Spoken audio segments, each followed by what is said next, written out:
L'invité d'ici. De Lambrunnet est candidate donc aux élections municipales d'Embrun pour un 3e mandat. Oui, le temps passe vraiment très très vite. Je n'ai pas vu passer le temps, vraiment. 13 ans déjà, j'ai pas vu passer le temps. Alors vous avez face à vous une liste, on va dire, de gauche, emmenée par Didier Stainville. On avait pressenti plusieurs listes, finalement ça s'est simplifié en Embrun. Vous disiez que c'était la première fois finalement que les choses étaient aussi simples, c'est-à-dire 2 listes. Tout à fait, tout à fait. Je crois que de mémoire d'Embrunnet, on n'a jamais vu ça. En général, il y a un minimum 3 listes, 3, 4, 5 listes. Bon, c'est le jeu de la démocratie aussi, hein. Voilà, donc les autres listes ont de toute évidence pas réussi à boucler dans les temps. Voilà. Alors qu'est-ce que vous vous dites après un premier tour la dernière fois, vous avez forcément ce challenge devant vous en disant il faut que j'essaye d'obtenir la même, de gagner largement au premier tour, c'est ça? Il faut qu'on fasse évidemment bien. L'objectif, c'est de gagner l'élection, municipale, c'est de pouvoir continuer l'action que l'on a faite en se renouvelant et en proposant vraiment un certain nombre de nouveautés, de nouveaux projets, de beaux projets pour Embrun et pour Lambrunnet. Mais c'est aussi de mener une campagne en essayant de convaincre un maximum d'Embrunais, de les convaincre aussi d'aller voter le 23 mars, parce que de toute évidence, il n'y aura qu'un tour, puisqu'il n'y a que 2 listes. A priori, il n'y aura qu'un tour, donc c'est important qu'il y ait une véritable mobilisation.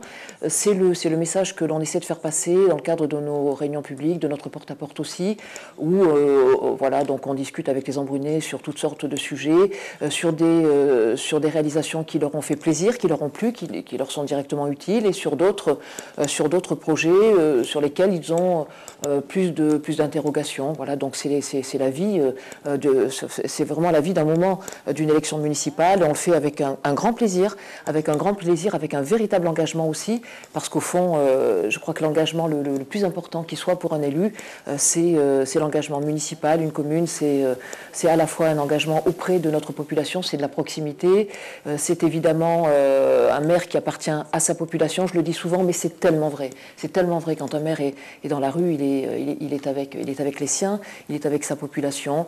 Qu'on apprécie ou qu'on apprécie moins le maire, il y a quand même un respect, une retenue aussi, qu'on essaie de briser quand on est en période de campagne électorale, parce que ce que les gens ont sur le cœur, il faut aussi qu'ils arrivent à nous le dire, et on essaie vraiment de les faire parler sur les sujets dont on sent très vite sur lesquels ils sont en désaccord avec nous. Voilà, donc c'est un beau moment que le moment de la campagne électorale aussi.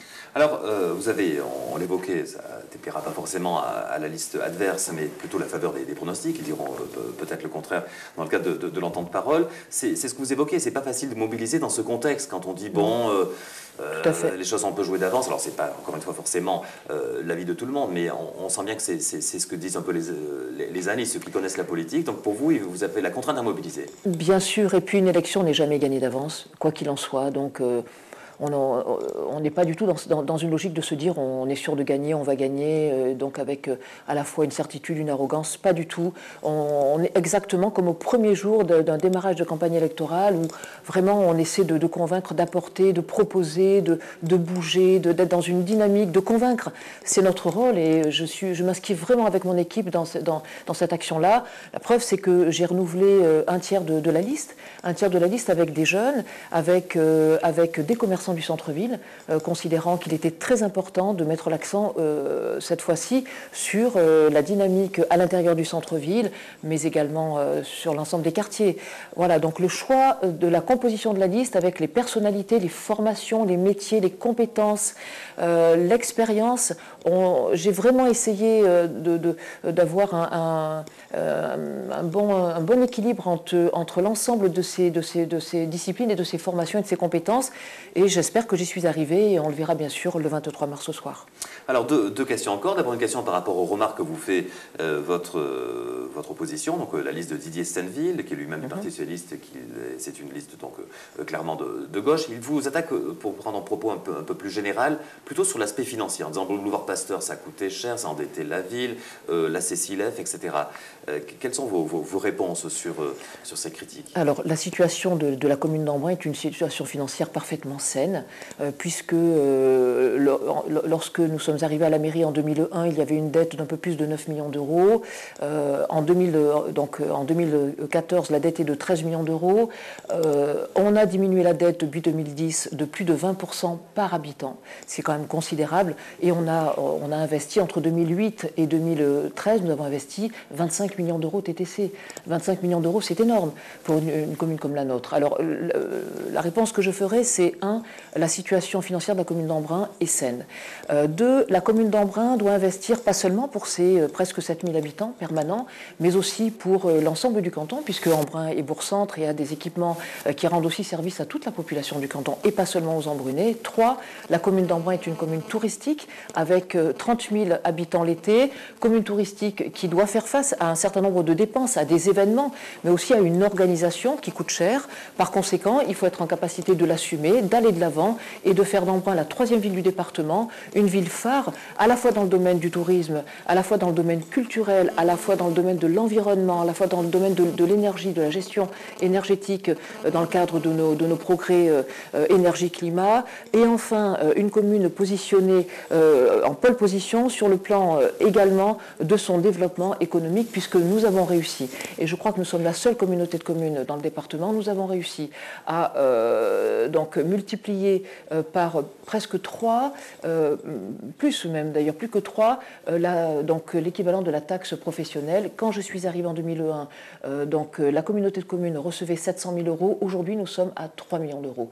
Donc ça, c'est un chiffre qui parle de lui-même. Nous avons vraiment développé l'économie et donc des activités diversifiées à Embrun et sur l'Embrunais. Les chiffres sont là pour en parler aujourd'hui. On entend dans vos propos, en fait, comme dans beaucoup de cas, la plupart, on peut dire la totalité des communes, lorsqu'on parle maintenant d'élections municipales, on a tout de suite derrière le sujet de l'intercommunalité. Bien sûr. Et entre autres, on pourrait même dire particulièrement Embrun, avec les enjeux touristiques de la station des Ors en particulier. Tout à fait. L'intercommunalité, c'est un véritable sujet. C'est un sujet de campagne, bien sûr, mais c'est un sujet en soi. Parce qu'on sait parfaitement que les collectivités ont un certain nombre de compétences, dont certaines vont également être confiées aux intercommunalités dans les mois et les années qui viennent. Il faut par conséquent être, d'une part, bien organisé, d'autre part, structuré, aux affaires, connaisseur de ce mode de fonctionnement, parce que c'est assez compliqué, même si, bien évidemment, voilà, donc il faut quand même être vraiment dans le sujet. Et puis, l'intercommunalité, c'est une question de dosage, d'équilibre entre une commune un peu plus importante, c'est le cas de l'Embrunais, pour la commune d'Embrun, et d'autres communes, dont certaines jouent un rôle capital au niveau économie annuelle, puisque bien sûr la station des Ors est un moteur économique très important, mais il y a également toutes les autres communes qui, elles aussi, ont le droit de vivre, veulent du développement, de l'économie, de l'emploi, etc. Donc tout ça, il faut l'intégrer, et c'est un travail de négociation qui est absolument passionnant, un travail d'organisation, c'est souvent même du tricotage très fin, y compris d'ailleurs sur le relationnel avec l'ensemble des élus. C'est un travail difficile, mais que je trouve personnellement vraiment passionnant. Un dernier mot, le temps passe vite et puis on est contraint un peu dans cette période au temps de parole. Peut-être en parlant directement aux Embrunais, ouais. Puisque c'est votre dernière intervention avant le verdict du premier tour, sachant qu'on vous suivra pour autant, comme tous les candidats, la semaine prochaine sur le terrain. Qu'est-ce que vous diriez, un petit peu en synthèse, j'allais dire, de votre proposition aux Embrunais ? Que les Embrunais nous connaissent, ils connaissent notre bilan, ils savent la proximité qui est la nôtre.